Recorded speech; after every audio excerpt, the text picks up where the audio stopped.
Sup. Today, it's Ruby.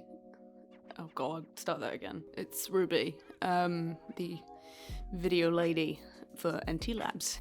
It is a beautiful, rainy, grey day. It's gross, but it's an exciting one because we have Fish Shop Matt coming in to scape our indoor aquarium that is in this room with me. You know what, I'm gonna sit down. This is too uncomfortable. But yeah, me and John are excited. We're gonna be filming with him all day. I hear he has some good stuff planned for our tank. It's a pretty decent sized one, so you know, there's lots of potential. We're very lucky to have Fish Shop Matt coming in to help us with that, because if it was up to me, I wouldn't know the first thing. Yeah, that's where I'm at, and I look forward to starting very soon. Okay, I gotta go. Bye.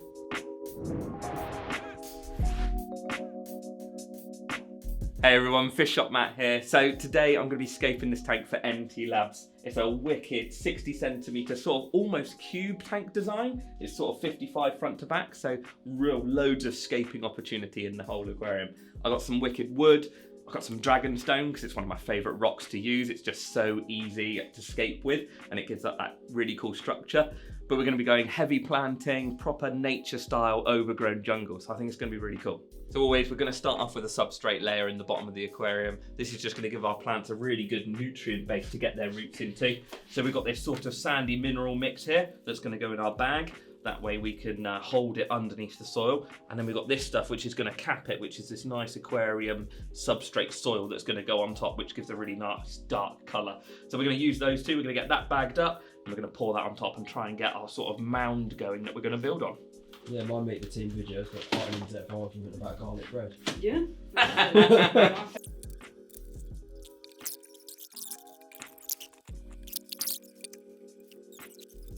It's all learning though, isn't it, at the end of the day? So this is going to be the main focal point in the aquarium, which is this really gnarly, wicked bit of mangrove wood. That's going to sit in the back corner like a big tree stump up on our mound of soil. So hopefully it will lift it out of the water a little bit. So you've got a bit of structure coming out.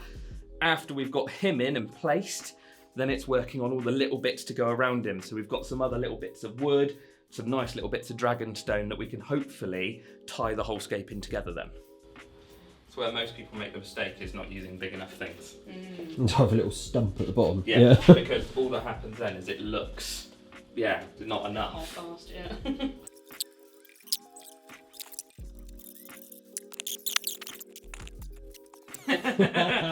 Behind the scenes. Talking to myself. Right, so we've got our main structure in, which is this awesome piece of mangrove root. I wanted this sort of, this really gnarly face facing towards us so that we can see it all.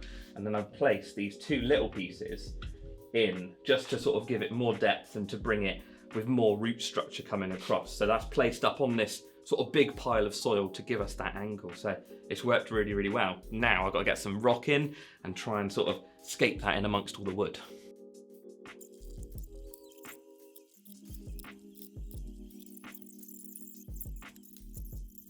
Yeah.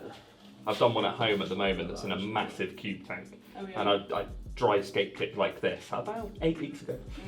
Still sat that, and it looks like Mordor. It's like really craggy rock and wood, and there's these big spikes of wood coming out of it. It looks, Katie walked past my wife and she was like, looks like Frodo and Sam should be climbing up over that rock way. So we've got our main rock structure in now. So we've sort of gone with a vibe of all of the dragonstone following the lines of the roots. So it looks like the roots have sort of made their way through the dragonstone. I've got more dragonstone to go in there if I need to. Once I start planting up, I can decide whether we need more. The next thing I'm going to need to do though is I'm going to need to glue all these points just to make sure that this whole structure doesn't bob up into the top of the water when I fill it with water. But yeah, I think we'll be all right. I think it'll be okay. It's heavy wood, it's heavy rock. I think we'll be fine.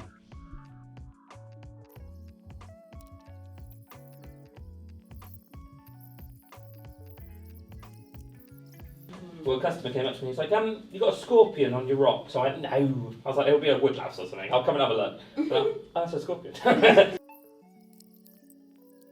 So we've got everything stuck down in the tank now. I'm really hoping that's going to hold. I'm pretty sure it's going to hold, so once we get water in, we'll see. Might have to get some more rocks in there. But now we've got the plants, which is one of my favourite bits, to be honest. So we've got these lush, massive Java ferns, big Anubias nanas. I might have to split these up and sort of plug plant them in amongst the rocks just because they're quite a big clump. Some nice bucephalandras. This doesn't look great out of the water because it sort of spikes up and goes a bit weird, but this is hairgrass. I'm gonna actually trim this mat down to sort of give us some plug planting around the bottom of the rocks so we can spread that out and make it look really established and natural. And then probably the best bit of it are these guys. So this is Crypt Balansae, which is the crinkled leaf crypt.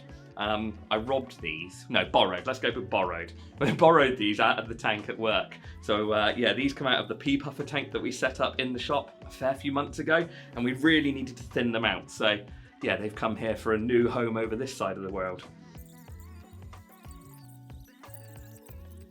Right, so we've got all of the Crypt Balansae in now. So he is planted in the back. We're gonna have to cut off some of these sort of longer leaves because once they're up over the top, I think they might be at this end. So we're gonna have a look at that once the water's full, we can check that out. But next we've got the epiphytes that I'm chucking on the floor. So we're gonna go with some Anubiases, some Java ferns. We're gonna glue these onto some rocks so that they're easier to place. Then with the Anubiases, I've actually broken up one of these big pots into smaller bits. Then I can just use them to plug plant in and around the wood, but not to cover up too much of the structure. Once we've got that done, we'll move on to some of the planting in the foreground then. What kind of glue is that? So I saw people in videos using like Gorilla Glue. Yeah, so is that water? Yeah, it's all the same. So it's cyanoacrylate. Okay. So yeah, it's a completely, once it's underwater, it's a completely safe glue to use.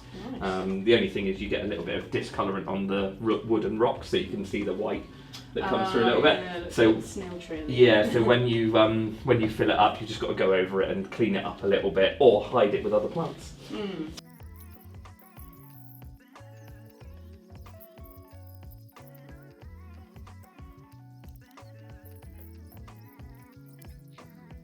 So we've got all our epiphytes in the tank now. We've got things like Anubias nanas up in the top here with their bigger leaves. You've got the bucephalandra green velvets down in the bottom. They get a nice sort of crinkled edge to the leaf.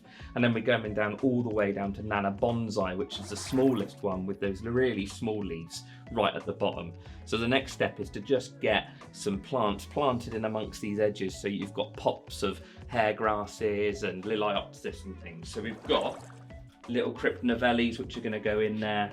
We've got little Lagadendras, and we've got this big mat of hair grass that we're going to break up and spread throughout the tank. I can't decide whether the liliopsis is just going to look a little bit like, they're a little bit thuggy and a bit weird looking. Yeah. Okay.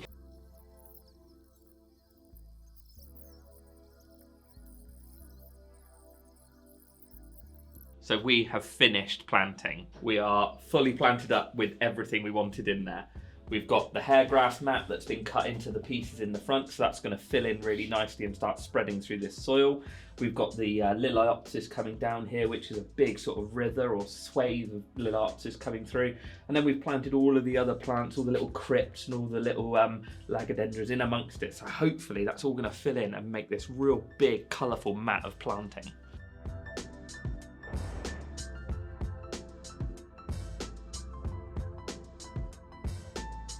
Yeah. Christ. You got it, lad? Yeah. Good. There we go. Do you want me to be honest, Johnny, or do you want me to? Clean water, I don't mind. I don't need dirty water.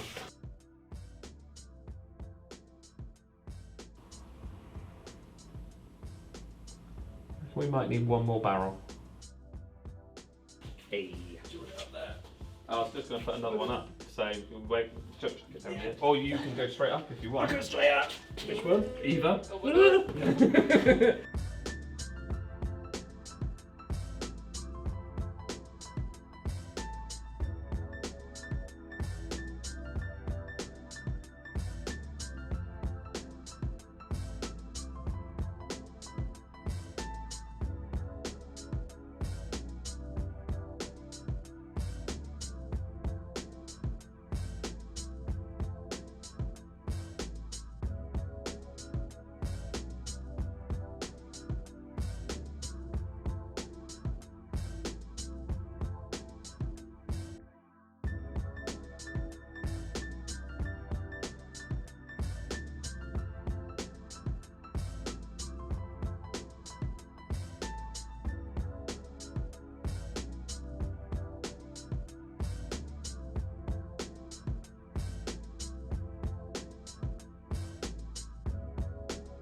So that's it, we're full. It's filled to the brim, it's looking lush and green.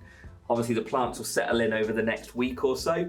They're going to straighten out. Anything that's sort of these curly leaves up on the top here are all going to straighten out and pull straight across the top of the tank, giving it that sort of shadowy jungle vibe that I was going for. Obviously you can see all the hair grass in the front settling in, and that will spread all the way throughout here alongside the Liliopsis. So yeah, it's looking really good. The epiphytes, that's just everything. I'm really chuffed with it. I think it looks great.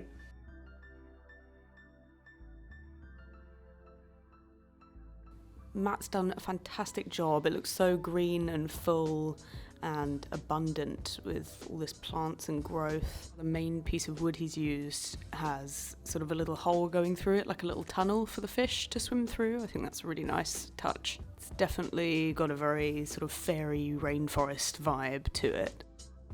Matt's made the whole day such a breeze as well. He's so easy to work with and fun, and you know, I really look forward to working with him more in future. Yeah, just really pleased. Successful day overall.